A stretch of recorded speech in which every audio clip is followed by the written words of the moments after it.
the economy is flatlining. At a household level, Australians have been going backwards for almost 2 years, which hasn't shocked those struggling to keep up. Groceries?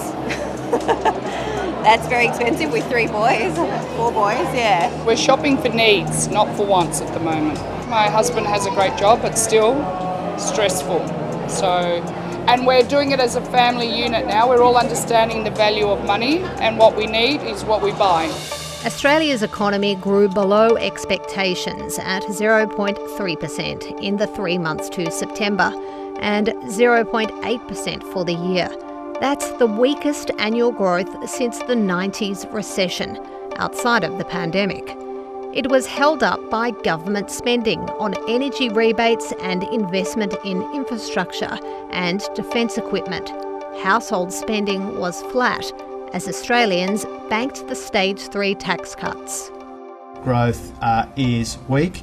And we know why that's the case. It is weighed down very substantially by the interest rate rises which began before the election, combined with those cost of living pressures weighing on household budgets and the global economic uncertainty. GDP per capita going backwards for the 7th consecutive quarter. We have now been in a household recession for 7 quarters. It was a record after 6 quarters. It's still a record. But economists say it could be worse. We can see for the last 2 quarters, really, it has been government spending that has kept GDP growth in the positive. And so without that, and if you took that away, the Australian economy would now be, facing a recessionary conditions. The growth in household savings is an indicator that Australians feel under financial pressure and are worried about the future. These numbers will come as a surprise to the Reserve Bank, which economists say will come under more pressure to cut interest rates. The sooner that is done, the sooner that pressure is taken off households and the economy will start to recover.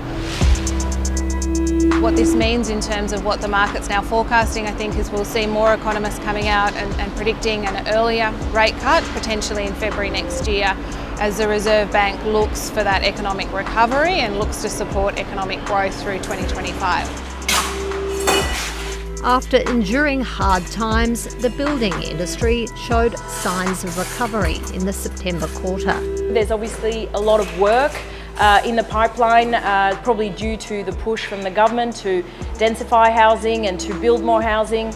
But at the same time, I'm also seeing that the approvals are taking longer and that there is a more regulated and more stringent approval process. High material prices and worker shortages persist, but pressures are easing. We have 4 or 5 tenders closing, so I'm hoping a few of them will drop and there will be a February or March start. So overall, I think the outlook is bright.